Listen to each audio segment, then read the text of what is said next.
Niñas y niños, bienvenidas y bienvenidos sean todos ustedes a una clase más de geografía. Hoy tenemos el gusto de que nos acompañe la maestra Sharon Luna. Maestra, bienvenida.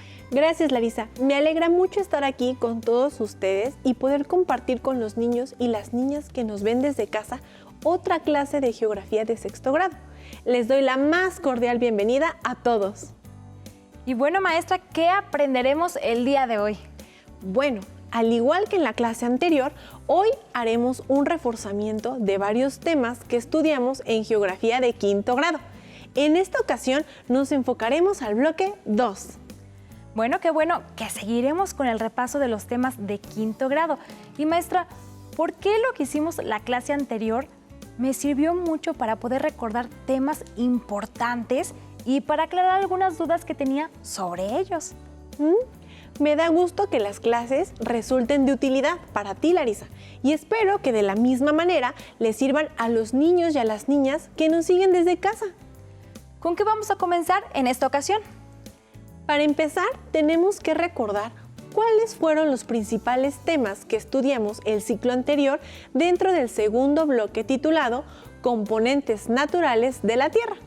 Para ello, necesitamos revisar nuestro libro de geografía de quinto grado. Muy bien, maestra, pues yo aquí tengo mi libro preparado y estoy segura que los estudiantes allá en casa también lo tienen a la mano. Perfecto. En la página 41 viene el primer tema del bloque, que se llama Entre valles, llanuras y montañas. Recuerdo que los valles, las llanuras y las montañas son algunas de las formas de relieve. Efectivamente, Larisa, el relieve se refiere a las formas que adquiere la superficie terrestre y se divide en relieve continental y submarino. Las formas básicas del relieve continental son las montañas, las mesetas, las llanuras y las depresiones. ¿Podrías ayudarme a definir algunas de ellas? Claro que sí, maestra. Las montañas son elevaciones del terreno que pueden tener diferentes alturas. Además, recuerdo que las montañas alineadas se les llama sierras o cordilleras. Muy bien. Las mesetas también son formas del relieve elevado, pero son planas de su parte superior. Por su parte, las llanuras tienen poca inclinación y se encuentran cerca de las costas, como la llanura costera del Golfo de México, que es muy amplia. Ahora, Larisa, ¿recuerdas qué son las depresiones? Pues por el nombre que tienen, supongo que se trata de la forma opuesta a las montañas. Es decir, serían los hoyos que se forman en el relieve. Muy bien, te felicito, porque hiciste un esfuerzo para deducir qué son las depresiones. Y en efecto, una depresión es una forma del relieve que es una baja en relación con las zonas que la rodean. Por eso, algunas depresiones están ocupadas por agua y forman lagos o lagunas. Y maestra, también recuerdo que para explicar las formas del relieve, también vimos el tema de las placas tectónicas.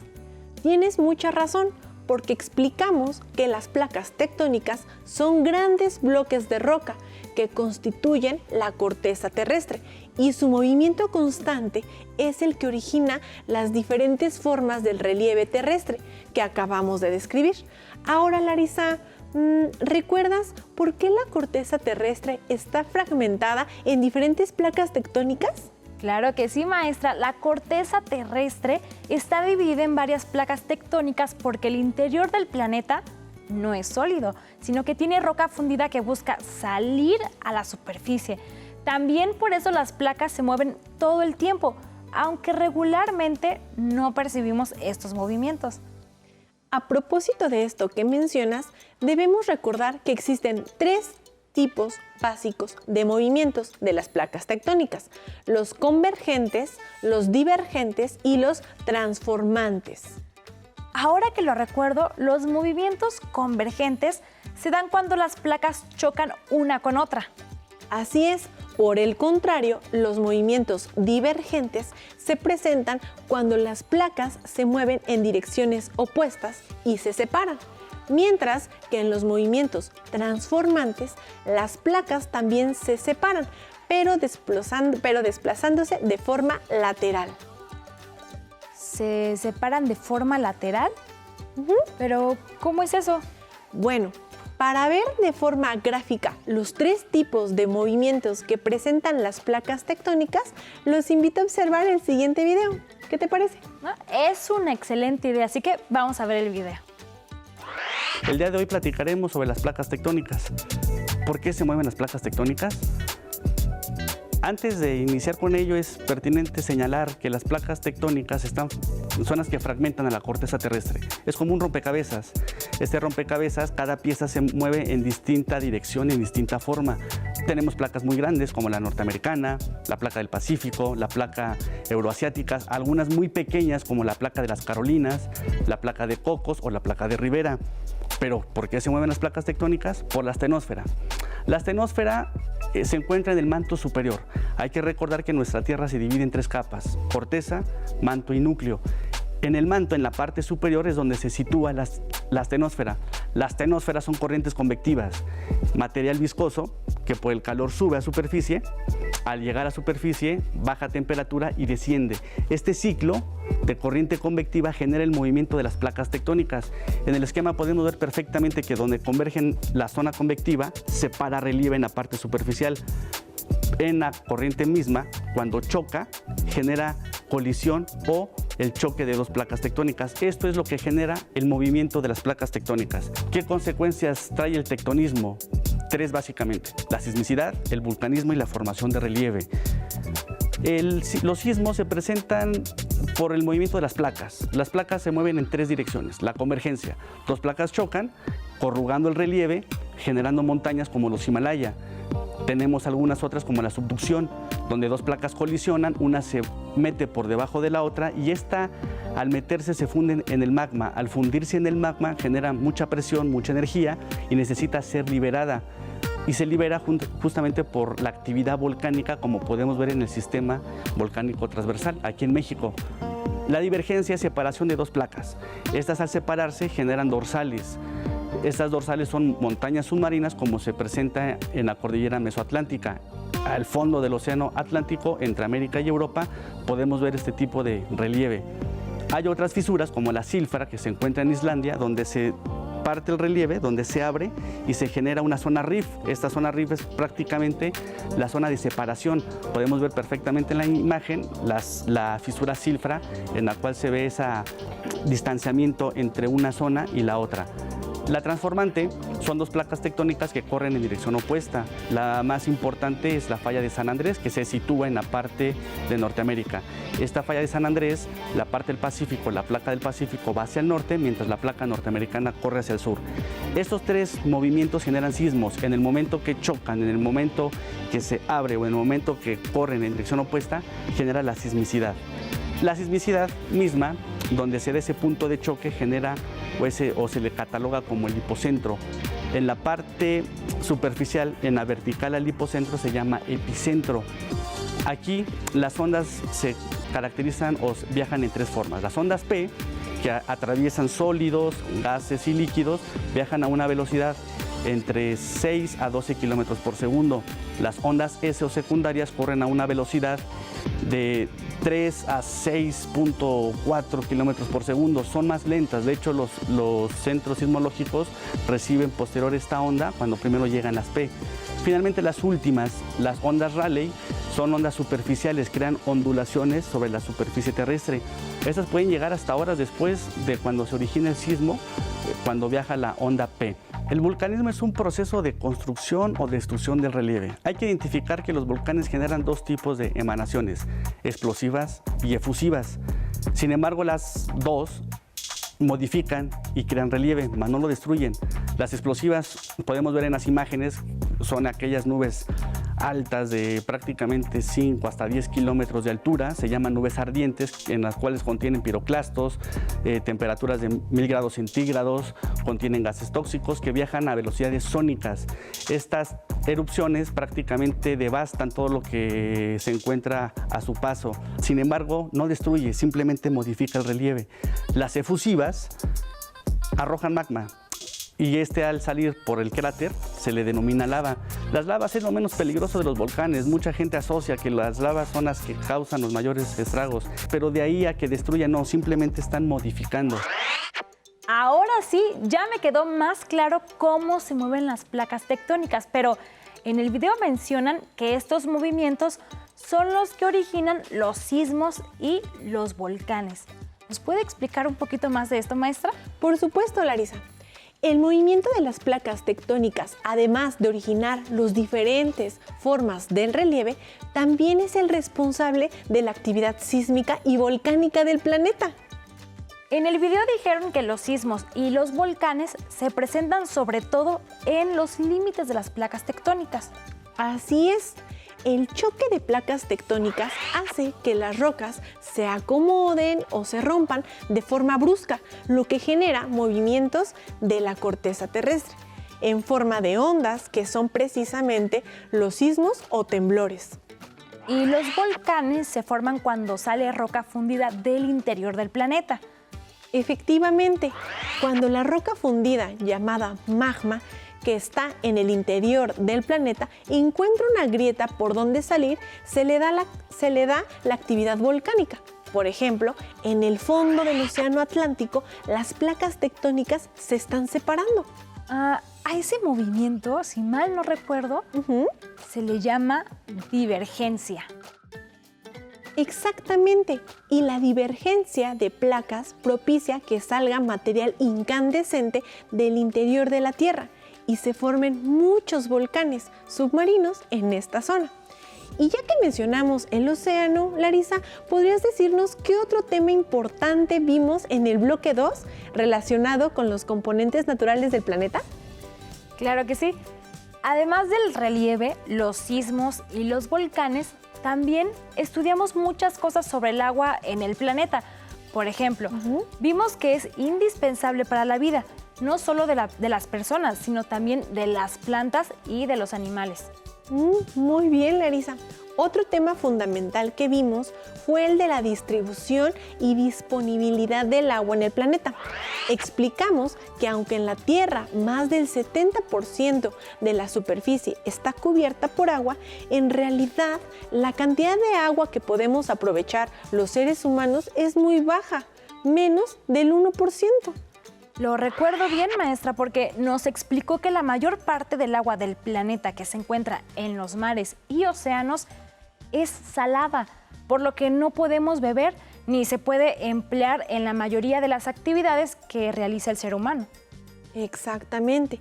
También dijimos que una gran parte del agua dulce del planeta es de difícil acceso para el ser humano, porque se encuentra en forma de hielo en los casquetes polares o en forma de mantos subterráneos a gran profundidad. Entonces, por eso el agua disponible para los seres humanos, las plantas y los animales es tan poca que se vuelve indispensable cuidarla, lo cual significa no contaminarla y no desperdiciarla. Excelente aportación. Dentro del tema del agua, también estudiamos la importancia de los ríos y los lagos para el desarrollo de las poblaciones, tanto en la antigüedad como en la época actual. A propósito de esto, maestra, recuerdo que en la página 51 del libro de Geografía de quinto grado viene un cuadro donde se muestran los nombres de los ríos y lagos más grandes del mundo. Por ejemplo, los 3 ríos más grandes son el Amazonas, el Nilo y el Yangtze. Y los 3 lagos más grandes son el Superior, el Hurón y el Michigan. Muy bien, esta información que mencionas también es importante. Ahora dime, ¿qué otro tema relacionado con el agua vimos en el bloque 2 que estamos repasando? A ver. Ya lo tengo. En la página 55 está el tema de los diferentes climas del mundo. Muy bien. Del que aún no hemos comentado. Así es, y es la que tenemos aquí. Muy y bien. Efectivamente, Larisa, sobre este tema, lo primero que tenemos que recordar es que el clima se refiere a las condiciones atmosféricas, promedio de un lugar y para determinarlo se requiere registrar ciertos elementos durante varias décadas. Es cierto, dijimos que para saber cuál es el clima de un sitio se deben estudiar por años varios elementos como la temperatura y la lluvia. Es correcto lo que señalas. El clima de un lugar está dado por ciertos elementos como la temperatura, la presión atmosférica, el viento, la precipitación, la humedad atmosférica y la nubosidad. Maestra, los que mencionó son los elementos que determinan el clima, pero recuerdo que había ciertos factores que hacen que lo modifiquen. En efecto, Larisa, una vez que se conoce el clima de una región, por medio del estudio de sus elementos, se deben tomar en cuenta factores como la latitud, la altitud, las corrientes marinas, la continentalidad, el relieve y la vegetación, que modifican de manera notable los climas de la Tierra. La clase pasada vimos que la latitud se refiere a qué tan cerca o lejos está ubicado un lugar respecto del ecuador. Pero, ¿esto cómo modifica los climas de la Tierra? Bueno, recordemos que a medida que nos alejamos del ecuador y nos acercamos a los polos, las regiones del planeta reciben menos energía del Sol. Esto determina que los climas cálidos o tropicales se localicen cerca del ecuador y los climas fríos y polares se ubiquen precisamente cerca de los polos. También, la clase anterior recordamos que la altitud es la distancia vertical que hay del nivel del mar a cualquier lugar de la Tierra. Muy bien. Pero, ¿de qué manera esta también modifica los climas? Bueno, para entender este aspecto hay que tener en cuenta que los rayos del sol normalmente no calientan la atmósfera, sino que penetran hasta la superficie de la Tierra, la calientan y la energía que ésta emite es la que calienta el aire. De tal forma que lo normal es que durante el día el aire más cercano a la superficie terrestre sea el más caliente y el más alejado esté más frío. Ah, ya entiendo. Por eso cuando subimos una montaña muy alta, el clima puede ser cálido o templado en la base y frío o muy frío en la cima. Muy bien, precisamente ese es un ejemplo de cómo el clima se modifica con la altitud. Ahora expliquemos el papel que juegan las corrientes marinas en la modificación de los climas. Lo único que recuerdo es que en los océanos hay corrientes marinas cálidas y frías que pues, se van moviendo de un lugar a otro. Pues eso que dices nos sirve para entender que las corrientes marinas cálidas llevan humedad y calor hacia ciertas zonas, como el occidente de Europa, haciendo que los climas sean menos fríos. Por el contrario, las corrientes frías que se mueven hacia zonas cálidas pueden contribuir a hacer más templados los climas. Eso significa que las corrientes marinas hacen que los climas fríos no sean tan fríos y que los climas cálidos no sean tan calientes. Así es, exactamente. Por eso se dice que las corrientes marinas regulan los climas del planeta. Ahora les sugiero que para recordar cómo la continentalidad, el relieve y la vegetación modifican los climas del mundo, veamos el siguiente video. ¿Qué te parece? Me encanta la idea, recordar los temas observando videos, así que vamos a verlo.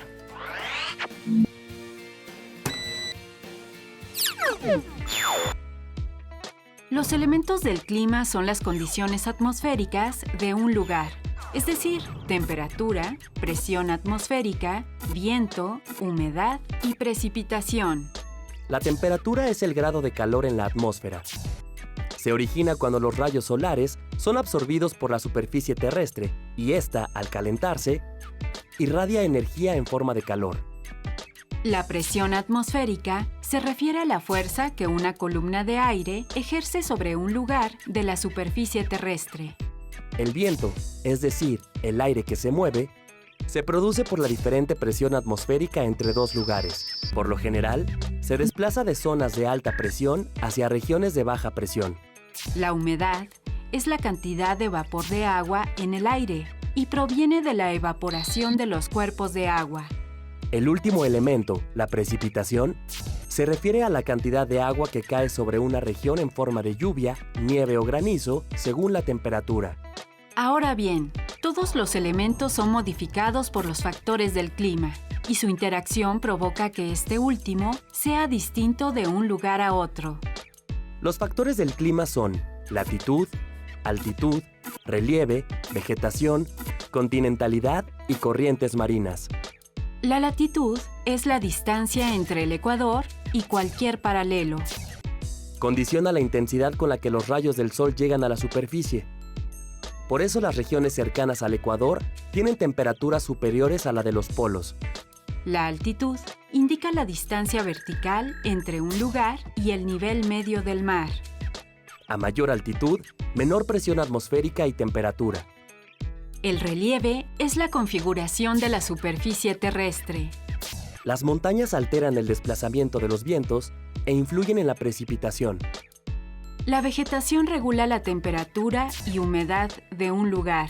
A mayor vegetación, mayor humedad.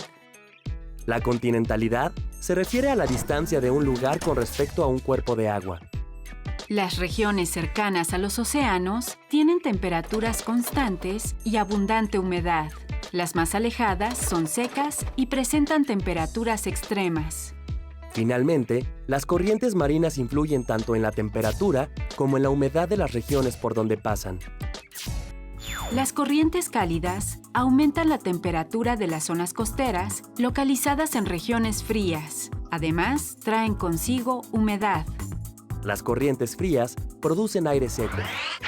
Maestra, con lo que usted nos ha explicado y con lo que observamos en el video, me ha quedado muy claro el tema de los elementos y los factores del clima. Qué bueno, Larisa, porque el clima es un componente muy importante del planeta, ya que a partir de este se desarrollan regiones naturales con distintas características, como las selvas, los desiertos, los bosques fríos y templados, entre otros. Y las diferentes regiones del planeta favorecen que exista una gran diversidad de plantas y animales a lo largo y ancho de los continentes y océanos. Así es, la variedad de climas genera una gran diversidad de regiones naturales, que a su vez contribuye a la enorme biodiversidad del planeta. Maestra, pues este ha sido un repaso muy enriquecedor y también interesante, pero por hoy el tiempo pues ya está a punto de acabarse. ¿Qué le parece si seguimos con el repaso de los demás bloques en la siguiente clase? Me parece una excelente idea. Mientras tanto, para cerrar la sesión, quiero resaltar los puntos que vimos el día de hoy. En primer lugar, las formas de relieve son los componentes naturales generados por los movimientos de las placas tectónicas y dan origen a los diferentes paisajes que podemos percibir. Se trata de un componente dinámico y en constante cambio. Los movimientos sísmicos y la actividad volcánica son una muestra de esto. En segundo lugar, vimos cómo las relaciones entre las formas del relieve, la distribución del agua y el clima nos dan como resultado diferentes regiones naturales, con vegetación y faunas particulares. Hay que considerar que estas relaciones cambian también según la época del año.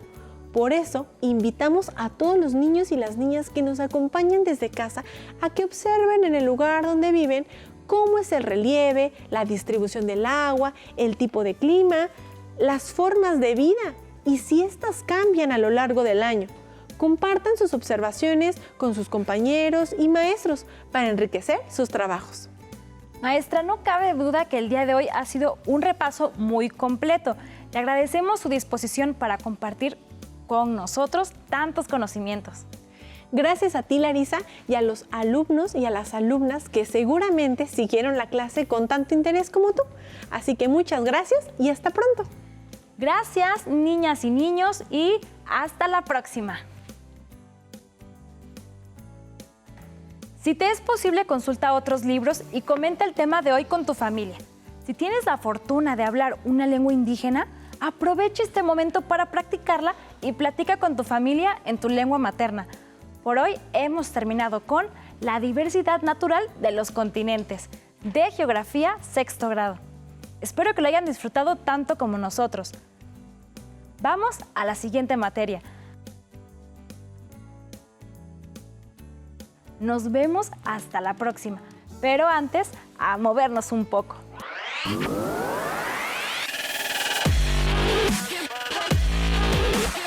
Recuerda, entre clase y clase, activa tu cuerpo. Vamos a trabajar un ejercicio de coordinación que se llama caperuza. Vamos a levantar nuestra pierna derecha y la mano derecha igual, y al mismo tiempo vamos a elevar talón del pie contrario. Izquierda y elevamos talón. Derecha y elevamos talón. ¿Listo? Bien. Un poco de equilibrio se necesita y coordinación. ¿Va? Una más. Una más.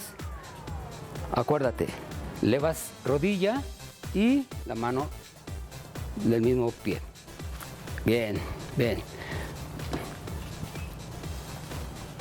Nos ponemos en posición y elevamos rodilla derecha, mano derecha.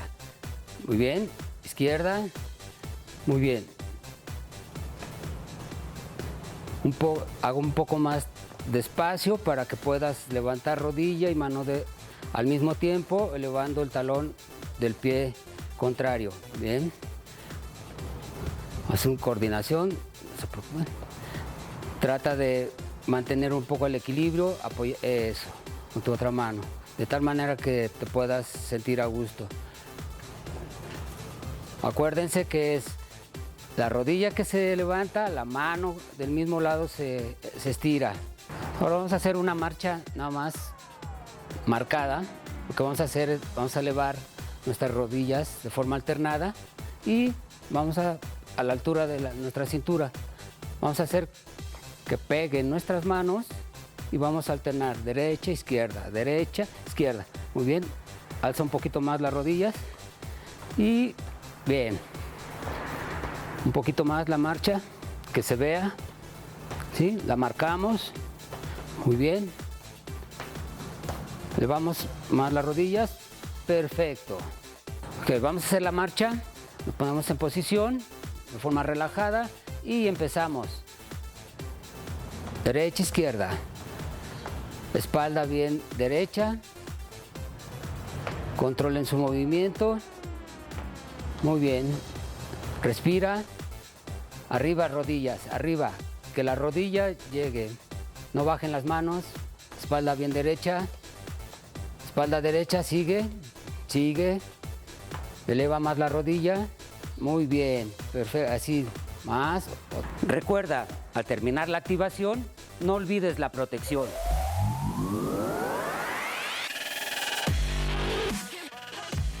Si no tienes el libro de texto o necesitas ayuda para responder las preguntas, contáctanos.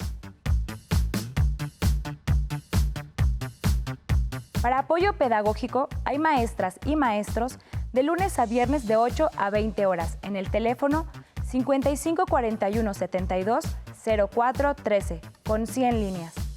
También puedes encontrar los libros de texto en la página conaliteg.sep.gov.mx. Si quieres volver a ver los programas de Aprende en Casa, los puedes encontrar en la siguiente liga: aprendeencasa.sep.gov.mx. ¡Nos vemos! Todavía me acuerdo la primera vez que vi germinar una plantita y en mi cabeza solo podía pensar qué tenía que pasar en él para que pudiera crecer. En mi casa todo empezó con un juego, con mi pequeño microscopio. A veces mezclando cosas en el baño y explorando todo lo que me encontraba a mi paso. En mi familia no era tan común que alguna mujer estudiara profesionalmente alguna ciencia y nunca faltó el familiar que me dijera: ¿por qué estudias eso? Nadie se va a querer casar contigo. Decidí estudiar ingeniería bioquímica porque me ayudó a entender cómo funcionaban los seres vivos, pero también empezó mi camino para descubrir soluciones que nadie más había encontrado. Hace unos años, innovamos en el mundo de la nanotecnología, creando una nueva molécula capaz de matar virus, ayudando a acabar con una crisis de ébola. La vida te va a poner miles de retos. Está en ti seguir tus sueños, innovar y crear esperanzas y, sobre todo, dejar tu nombre marcado en la historia.